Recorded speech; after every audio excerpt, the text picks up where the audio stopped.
All right, let's take a moment and look at bomb calorimetry. It's the same concept as we had with constant pressure calorimetry, but sometimes we need reactions to be carried out in sealed bombs, such as what we see here. In this, I have a sealed reaction chamber called the bomb. It has two wires going into the cup holding the sample to detonate it. Those wires extend outside of the bomb calorimeter and have leads, so they can go to igniting the sample. Okay, in here is it's air in here, or oxygen in here. There's an oxygen inlet, a cup holding the sample, and this airtight container is surrounded by water in the calorimeter. It's an insulated container, so there's no energy loss from the water to the surroundings. There is a thermometer that records the temperature of the water, and then there is a motorized stirrer just to keep the temperature of the water constant throughout this calorimeter. The idea is that the leads are detonated, the sample combusts, the heat released from that sample flows from this container into the water, and the temperature of the water should increase. From that temperature change, we can calculate this heat released from the combustion reaction and therefore find a heat of combustion, which is just a specialized heat of reaction. Okay. So, there we just said that. Okay, because the volume of the bomb is a constant, what is measured is really a change in internal energy, not delta H, but they're close enough for us to call it the same thing, right? Now, one difference in a bomb calorimeter, excuse me, there is a heat capacity calculated for the entire calorimeter.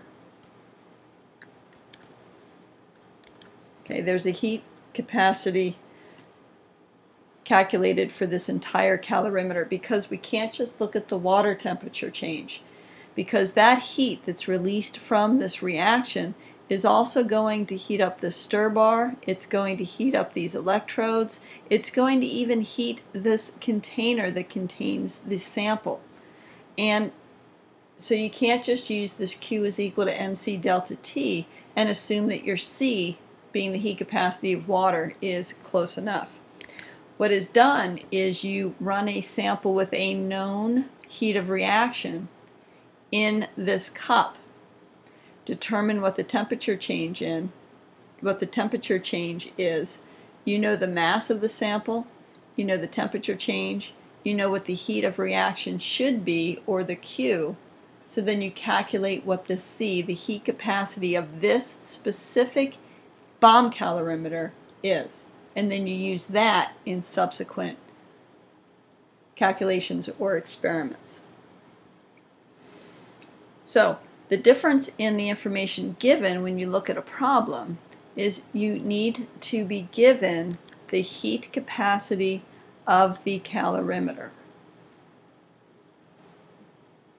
So methylhydrazine, CH6N2, and I hope I said that right, is used as a liquid rocket fuel. The combustion of that rocket fuel with oxygen forms nitrogen, carbon dioxide, and water. If I have 4 grams of the methylhydrazine is combusted in a bomb calorimeter, the temperature of the calorimeter increases from 25 to 39.5 degrees Celsius. In a separate experiment, the heat capacity of the calorimeter is measured to be 7.794 kilojoules per degree Celsius. Calculate the heat of the reaction for the combustion of a mole of methylhydrazine.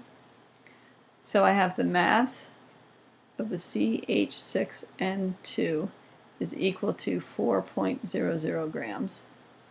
I have my delta T is TF minus TI is equal to 39.50 degrees Celsius minus 25.00 degrees Celsius.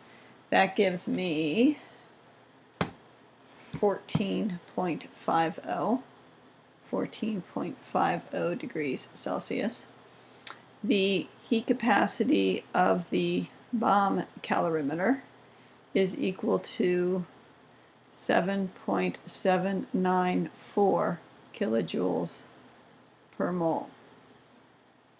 I'm looking for the heat of reaction for the combustion of hydrazine, for a mole of hydrazine. So my unknown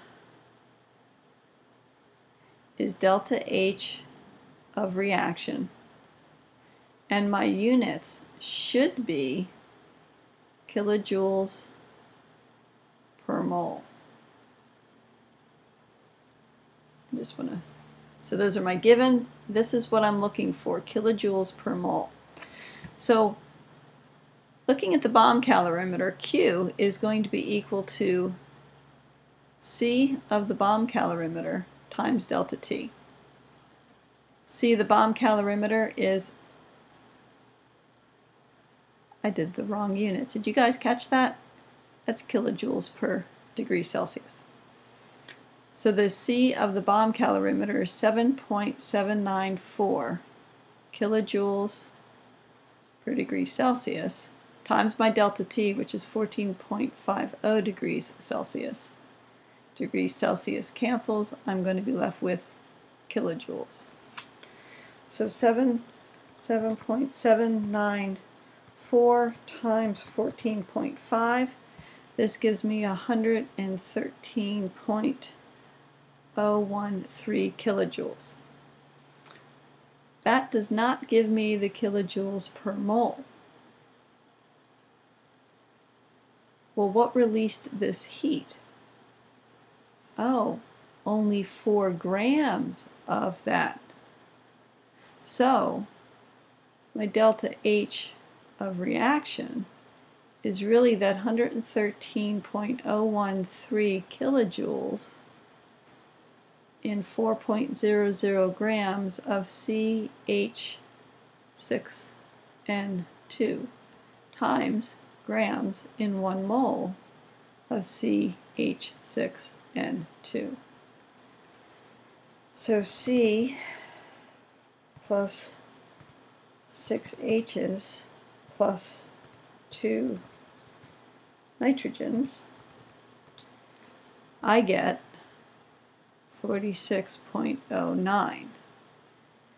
So 46.09 times 113.013 and then divided by those 4 grams gives me a change in enthalpy for the reaction of methyl hydrazine of 1302 kilojoules per mole.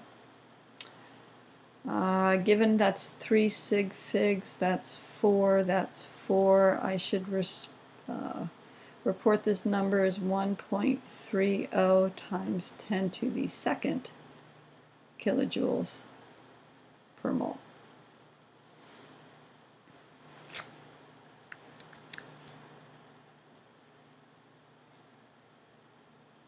We'll look at this problem in class.